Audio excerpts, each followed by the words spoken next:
Hi guys, have you heard of the Somalian Civil War? Well, if you haven't, the war started in the 1980s and is still going on to this day. The war has killed many people, but some were able to escape by running to bordering countries. One of the survivors, Omar Mohammed from the book When Stars Are Scattered, will tell us about his life in Somalia with his non-verbal, epileptic brother Hassan. Omar was just 4 years old when the war started. His parents tried to give him a safe home, but sadly his father was killed. Many people were forced to drop everything and run. Omar and Hassan were separated from their mother and walked for days with others until they finally arrived to a refugee camp in Dadaab in Kenya. Since Omar and Hassan didn't have parents, they chose Fatima to be their legal guardian, who was very nice to them and treated them as their real mom. She encouraged Omar to go to school and promised to take care of his brother Hassan. At school, Omar learned English, math, and other subjects, and when he comes home, Hassan always greets him by saying Huyu. Huyu means mama, and Hassan was only able to say Huyu. One day, some kids took Hassan's clothes. Omar did not want to go to school for a week after that, and he wanted to skip the text, but Maryam, one of his schoolmates,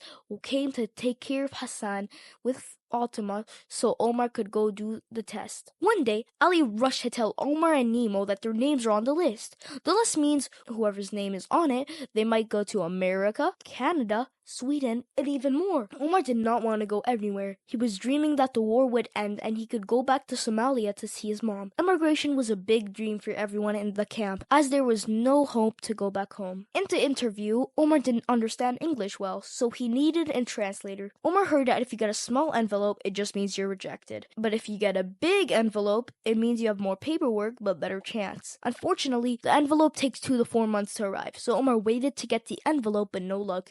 At the same time, his friend Nemo got her envelope and it was big, so she was moving to Canada. 4 years passed by and Omar finished his high school exam. One day, Omar came home. He found Fatima crying because the goat she was taking care of for 4 years died. Hassan always starts crying whenever he sees someone else cry, so when Fatima was crying, Omar started crying and Hassan had enough of it, so he ran away. Jerry stayed with Fatima and Omar was chasing Hassan, who disappeared. Then someone reported that they found Hassan. When they came back, everyone in their camp was surrounding them. Omar thought it was because Hassan was back, but no. Turns out their names were on the list again. Omar had another interview and he had to tell his story again, but this time they received an envelope and it was big. With the help of a United Nations worker, Omar and his brother Hassan were able to leave the camp and go to America, where they could start a new chapter of their life in a safer and better place.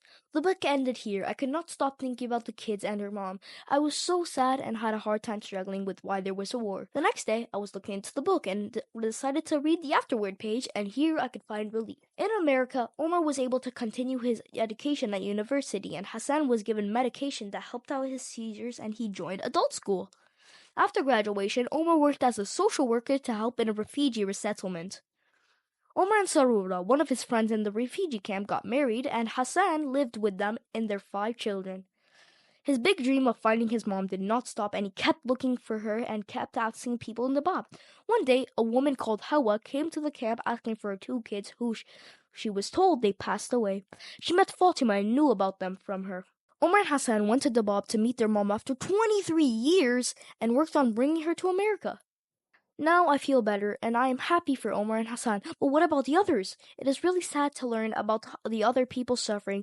On the other hand, it is good to appreciate the privilege we already have, and it is a chance for us to think about how to make a difference. This book was written by Victoria Jameson and Omar Mohammed. Omar was a real hero of this story, and Victoria wanted to be honest and respectful to his memories. She wanted this book to inspire us, open our hearts and mind to make a difference. Now let's read the message conveyed between the lines. Hope and resilience. Omar's relentless pursuits of schooling and his dreams of a future beyond the camp. The title itself, When Stars Are Scattered, suggests that even in the darkest times, hope can be found. Family and responsibility. Omar often forgoes his opportunities and desires to ensure Hassan is taken care of. Community and solidarity.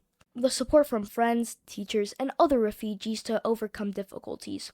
The struggles of refugee life, the scarcity of food, medical care, and the long waits of resettlement interviews. The power of education.